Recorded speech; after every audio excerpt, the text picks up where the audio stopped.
You okay? This place? It's like something from my childhood. It's just a private study of a very peculiar man.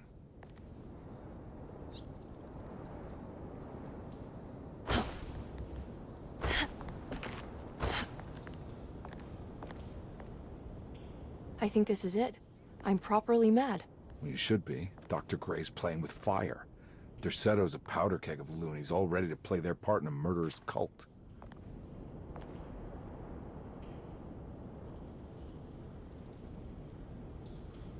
I'm trying to say I've lost my mind, Detective.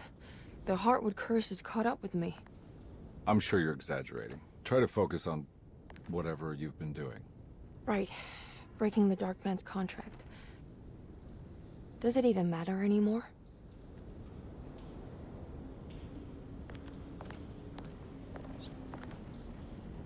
There's a book missing.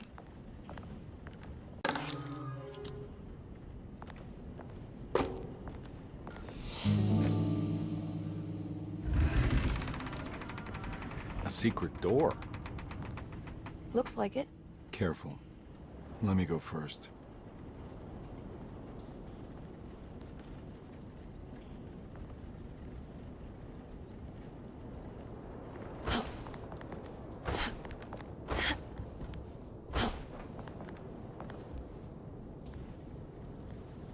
Now we're talking.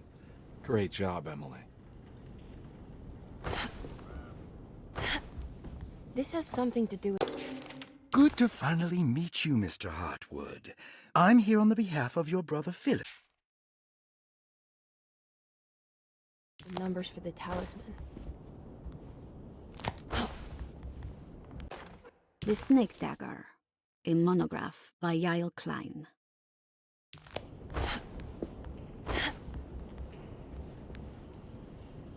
Found anything? Oh, Dr. Gray's in so deep, I knew it. He's as mad as his patients. I mean, look at this. She who can till the soil of this sick world and begin again. The black goat of the woods with 1,000 young. Absolute insanity.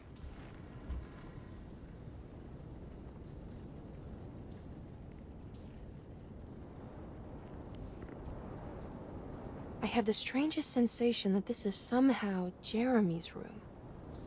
What? No. This is Dr. Gray's private quarters.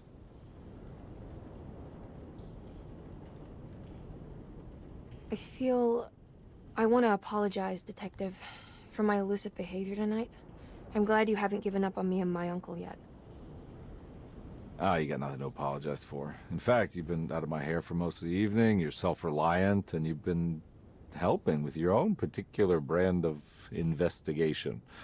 As far as I'm concerned, you're an exemplary client. Thank you, Edward. Mr. Carnby.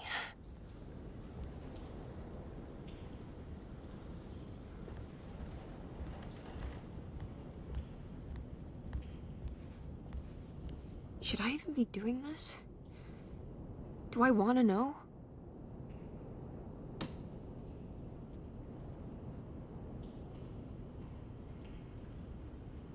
Jesus Christ, why would you paint this, Jeremy? What on earth possessed you?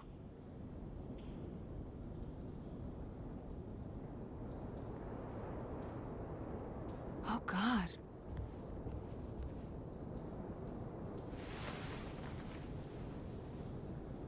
I can't believe I didn't see that before.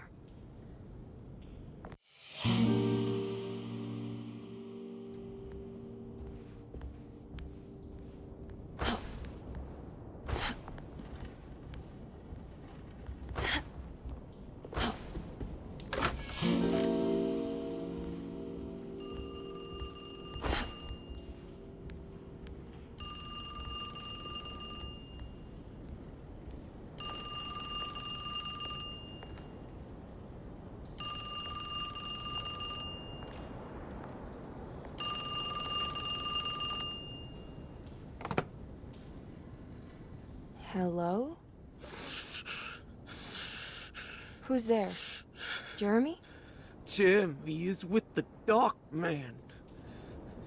You can't save him. Jeremy is with the Dark Man? Where? Who is he? What is the Dark Man? The He will come for you too.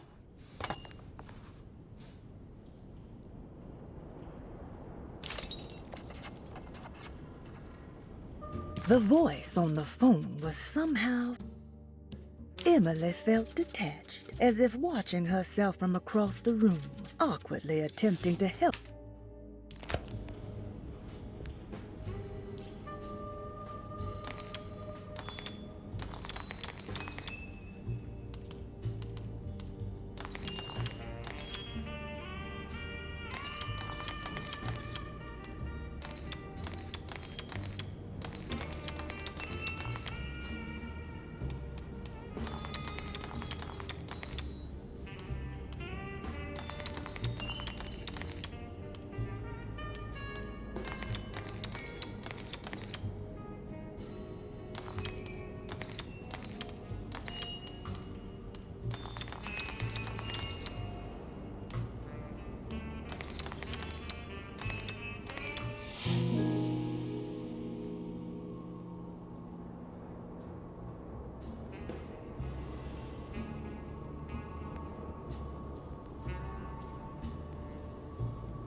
You heard the telephone ring, right? No, the telephone's cut off. I tried calling the police earlier. Yeah, that's what I figured. None of Emily's experiences seemed to line up with reality anymore. Even when she accomplished something, it seemed absurd. Was this what it was like to be completely consumed by the Heartwood curse? Not mind-numbing terror, but a continuous state of confusion breaking you down.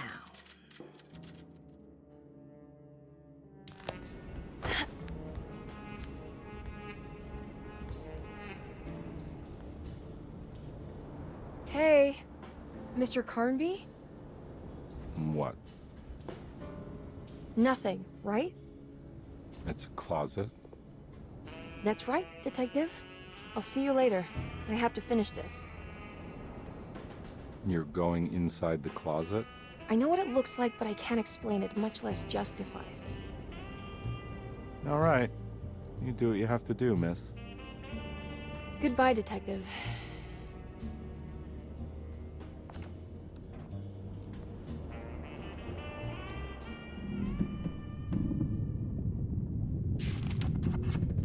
The icy wastes before her felt profound and deeply wrong, like staring into a grisly wound revealing bone under the fleshy mounds of muscle, seeing layers of Jeremy that she would rather stay hidden.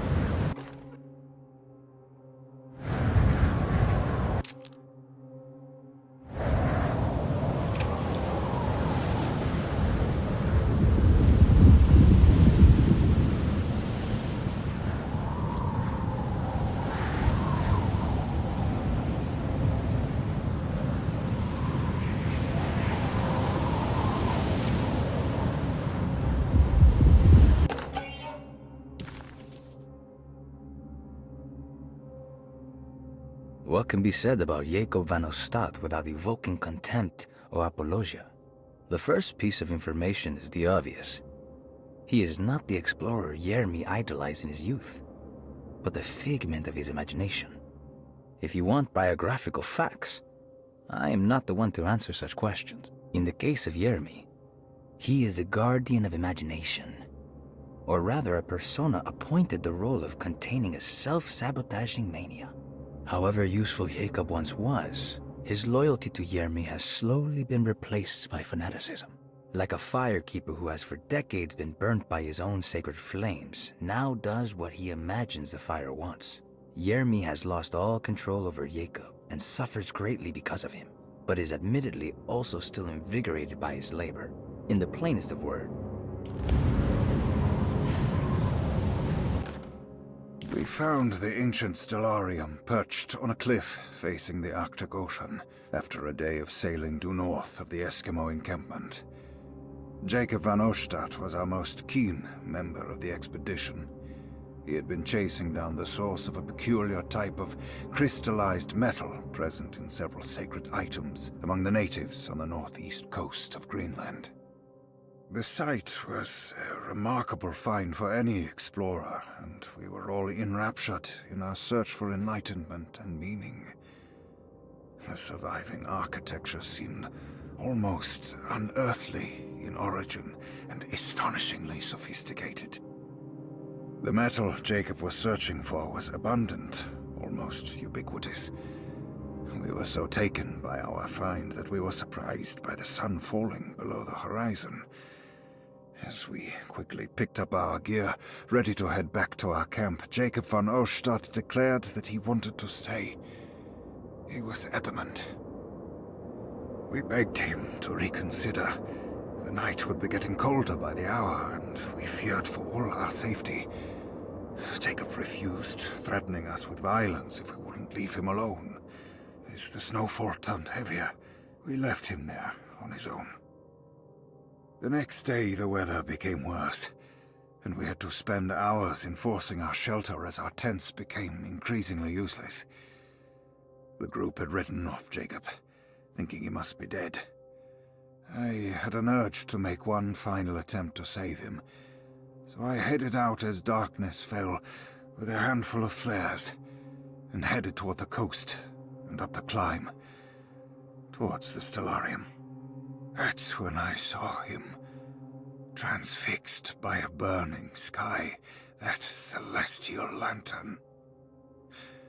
Jacob keeled over and let out a painful shriek that struck me with such fear and pity.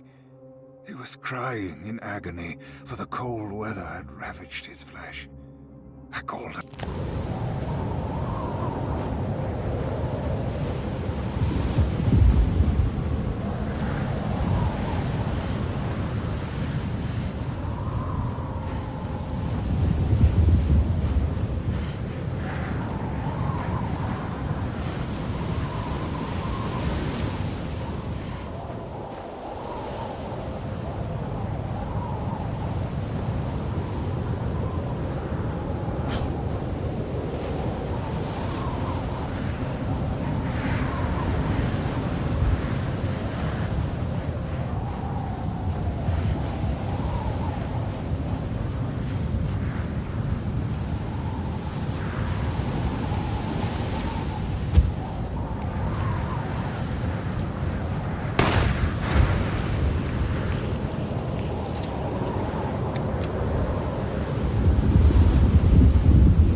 talk about this.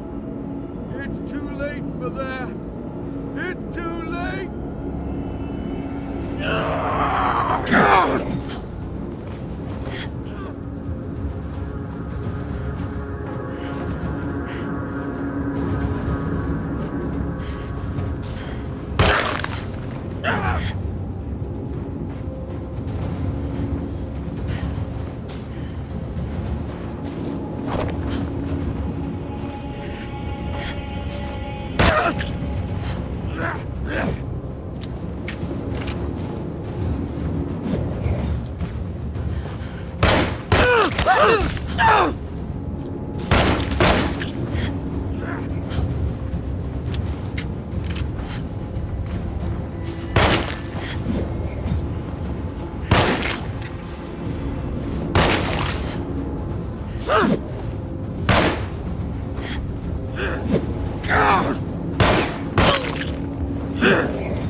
I did everything you wanted to break the pact.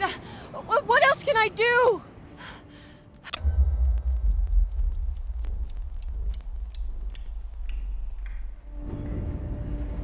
Wait, it did work. That's why you're coming after me. You're in my head now. In that case, I hope you enjoy your stay. Emily, stop! Don't worry. We got you.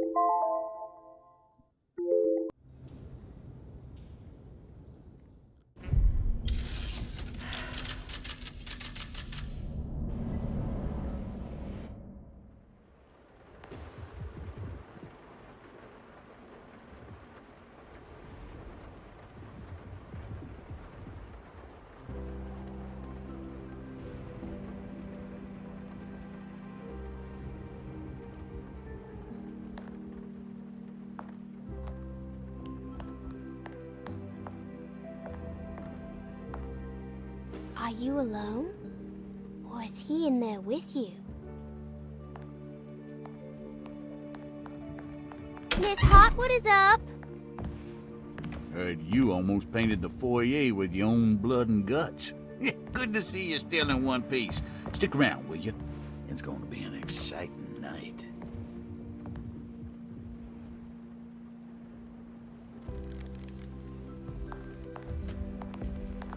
Good to see you made it, miss. And all that ruckus, Lotta gave you a healthy dose of that sleeping juice. Wasn't sure you'd be waking up again. What happened? You had a psychological breakdown. Tried to shoot yourself. Sorry for the manhandling, but we just wanted to save you. You also stabbed Jeremy in the eye. Is he alright? He's a little strange, but everything else is back to normal. Really? I broke the pact? I don't know what you did, but it worked. Let's see you standing up, miss.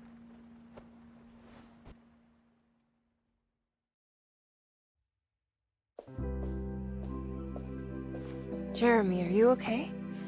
I'm so sorry for hurting you. How can you ever forgive me?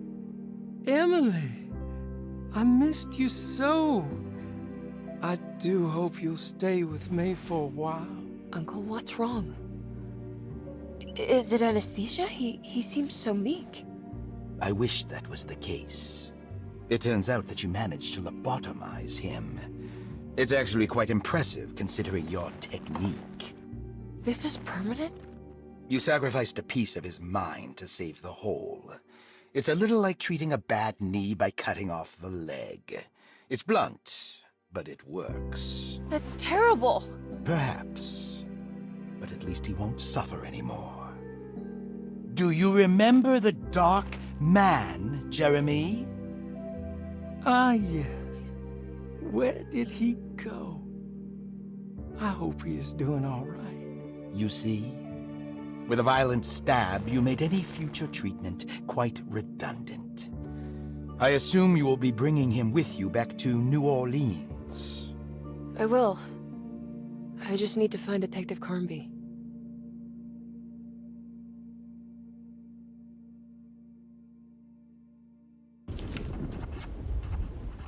Everything was back to normal.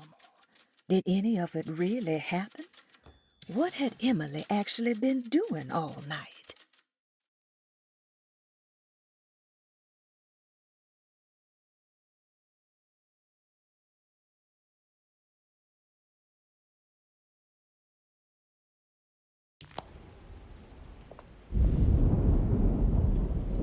I'll be back soon, Jeremy. Then we'll go back to the city. How fun. I do like riding in the motor car.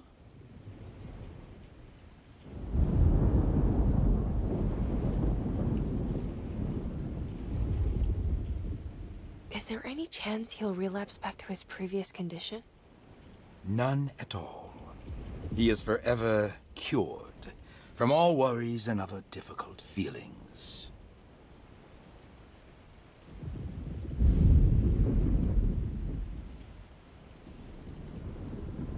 Have you seen Detective Carnby?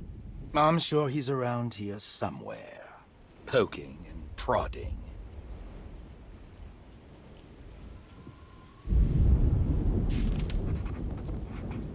Emily reluctantly accepted the bittersweet end to her journey. She had found Jeremy and brought him back to Derceto, but at what cost? Partial blindness and permanent brain damage.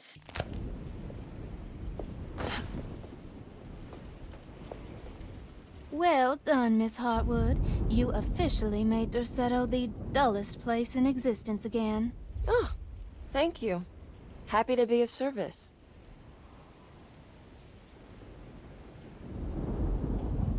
Have you seen Detective Carnby anywhere? Still chasing that lovable palooka around, are you? I'm sure you'll find him.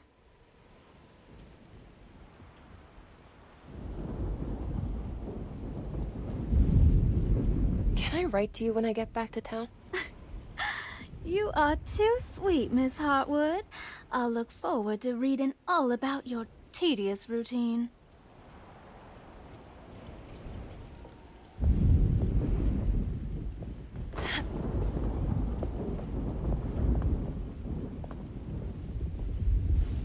Good to see you're still with us, miss. Are you hungry? No, thank you. I'm still a bit woozy.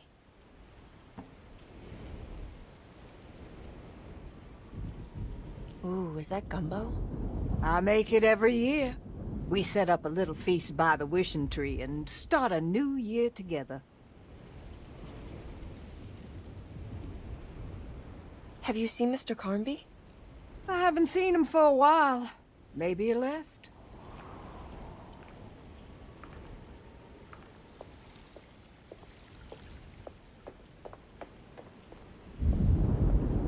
Looks like a storm's coming.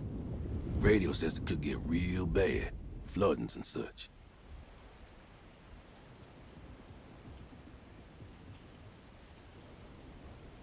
I should probably get moving before the weather gets worse.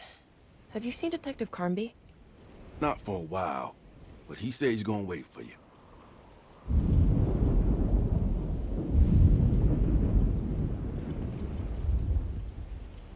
Take care, Baptiste. You too, Miss Emily.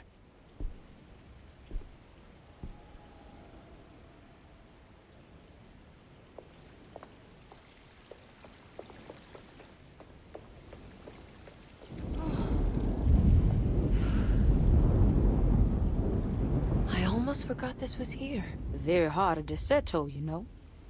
Almost time to call on her.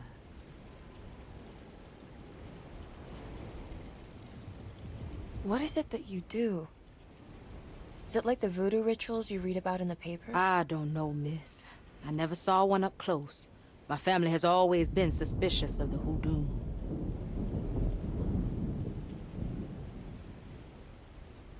You haven't seen Detective Carnby, have you? No. And I hope he stays away. I don't think he would understand what is about to happen here.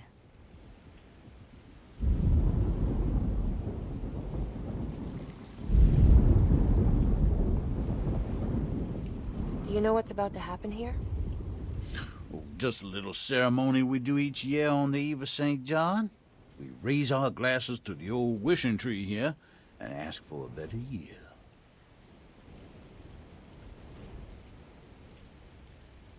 Is it all for show? Or do you actually believe the tree can help?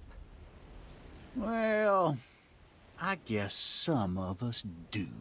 I mean, Lottie and Mags are pretty invested. Taking it a little too far, you know.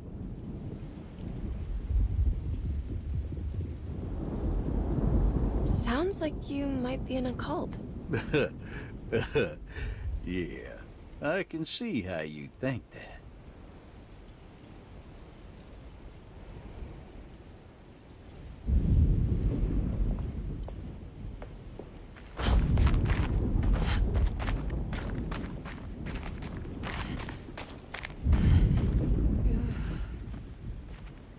What are you doing? Preparing for the ceremony. This time she will come. I'm sure of it. Who's coming, Grace? The Black go to the woods. The mother of 1,000 young.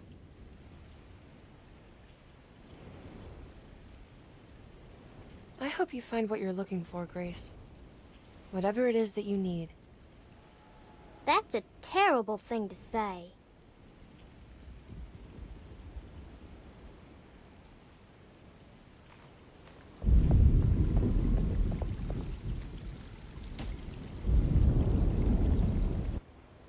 Everyone knows what to do?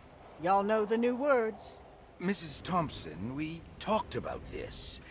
I'm not sure everyone is comfortable. Doctor, I insist. This is important. We've waited for so long, Doctor. Let's just go with the old song. Not every change is an improvement. Boss, good or bad, you need to move forward. All in, Doc. Let's bet it all. But we don't know what we're dealing with. It'll be okay, Doctor. Better even.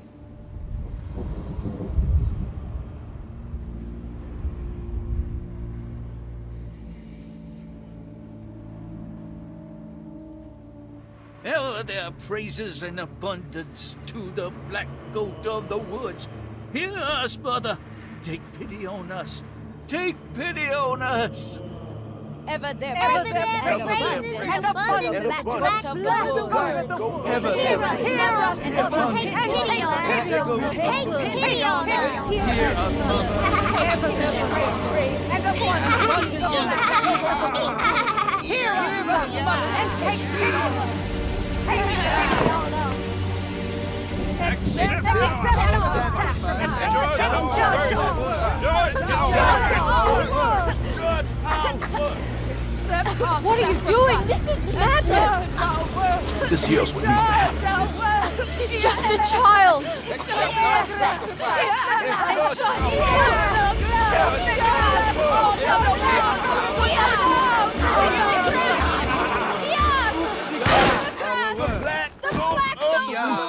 With 1,000 years! Edward! Get out, Emily! We're leaving! No! There has to be a sacrifice!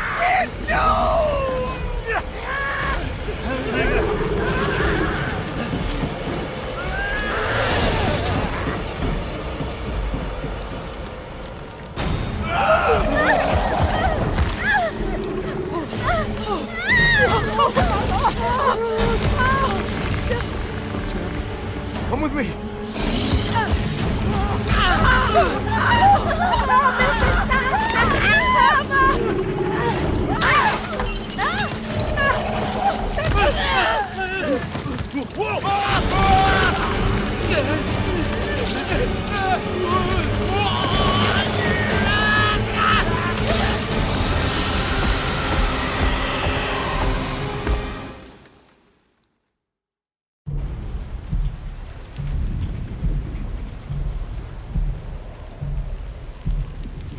I have to stop that thing. It's gonna kill everything in its way.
Emily, are you all right? I don't understand anything that just happened. What was that? The whole gang was a cult dedicated to something called the Black Goat of the Woods.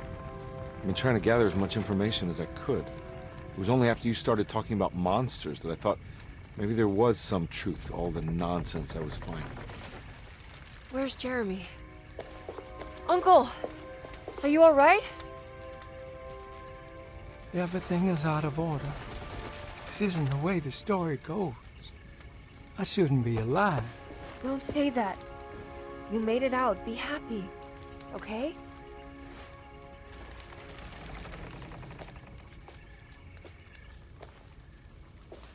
Hey, kid.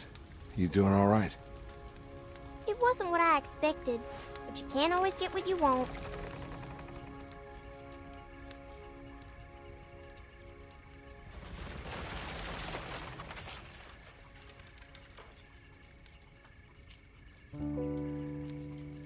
All right, you ready to head back to New Orleans? Come on, Jeremy. Let's go. Can I come? Don't leave her. You have to take her to Hell's Kitchen. What on earth are you talking about?